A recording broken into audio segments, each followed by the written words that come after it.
وہ کہتا ہے آخرکار شادی کر لی ہے اور اپنے دین کا نصب مکمل کر لیا ہے۔ میری ماں نے میرے لیے ایک عورت پسند کی اور تاکید کی کہ وہی میرے لیے سب سے موزوں ہے، حالانکہ میں نے اس سے پہلے نہیں جانتا تھا۔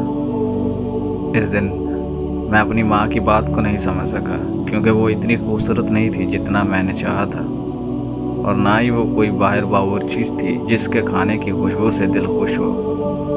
اس کے باوجود میری ماں نے مجھے یقین دلایا کہ وہ وقت کے ساتھ سیکھ جائے گی اور کہ شروعات ہمیشہ مشکل ہوتی ہے۔ شادی کے بعد دن بالکل عام گزرے، خاص طور پر چونکہ میں اپنے والدین سے دور کام کرتا تھا، اس لیے مجھے اپنے کام کی جگہ پر اس کے ساتھ منتقل ہونا پڑا، جو ایک دوسرے علاقے میں تھا۔ وہاں ہم نے اپنے لیے ایک چھوٹا سا گھر کرائے پر لیا۔ ان دنوں میں نے ہر روز یہ جاننے کی کوشش کی کہ میری ماں نے اس میں کیا خاص دیکھا، لیکن مجھے کچھ نہیں ملا سوائے اس کی خاموشی اور سنجیدگی کے باوجود اس کی کم عمری کے۔ اس لیے میں نے باقی مانت حسن کو برباد کرنے کے لیے اسے چڑھانے کا فیصلہ کیا۔ میں نے اکثر اسے معمولی غلطیوں پر ڈانٹا تاکہ اس کا غصہ دیکھ سکوں، اپنے فرائض سے غفلت برتی تاکہ اس کے ساتھ جھگڑا سن سکوں، اور اکثر دیر سے گھر آتا تھا کہ اس کی غیرت کو چیلنج کر سکوں۔ میں یہ اس لیے نہیں کرتا تھا کہ مجھے اس سے محبت تھی،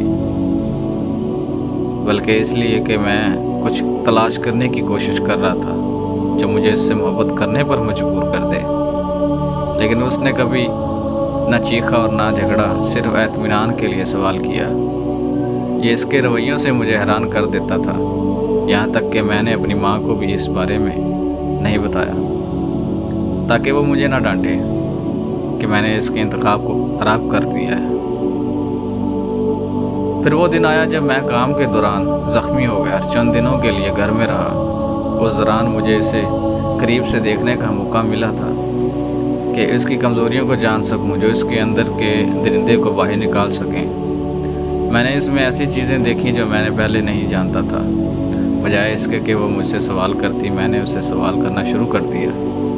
وہ صبح جب گھر کے کاموں کا آغاز کرتی اور اپنا موبائل فون بلند آواز میں قرآن چلاتی اور اس کے ساتھ پڑھتی، جب میں نے اس سے پوچھا تو اس نے شرم سے کہا کہ گھر میں قرآن پر سکون ہوتا ہے اور میں کچھ صورتیں حفظ کرنے کی کوشش کر رہی ہوں۔ اگر وہ بیٹھی یا اٹھتی تو یا اللہ یا کریم کہتی، جیسے وہ اپنی صحت پر اللہ کا شکر ادا کر رہی ہو۔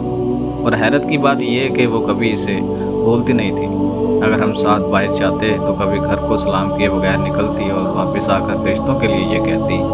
جب وہ کھانا پکاتی تو دوران پکوان یا رب طیبہ و کفیہا، یعنی اے رب اس کو لذیذ اور کافی بنا، کہتی ہو واقعہ وہ کھانا اتنا لذیذ بنتا جتنا میں نے سوچا بھی نہیں تھا۔ جب وہ نماز پڑھتی تو دعا میں دیر کرتی۔ ایک دن میں اس کے پاس بیٹھا اور اس سے کہا کہ میرے لیے دعا کرو۔ اس نے کہا کہ میں ہمیشہ آپ کے لیے دعا کرتی ہوں۔ میں نے پوچھا کس چیز کے لیے دعا کرتی ہو؟ اس نے شرم سے مسکرا کر کہا کسی دن بتاؤں گی۔ مجھے اس وقت خوشی محسوس ہوئی۔ اس نے مجھے نہیں بتایا کہ وہ کیا دعا کرتی ہے، لیکن وہ خوش تھی اور کہہ رہی تھی کہ وہ دعا کے پورا ہونے کا انتظار کر رہی ہے۔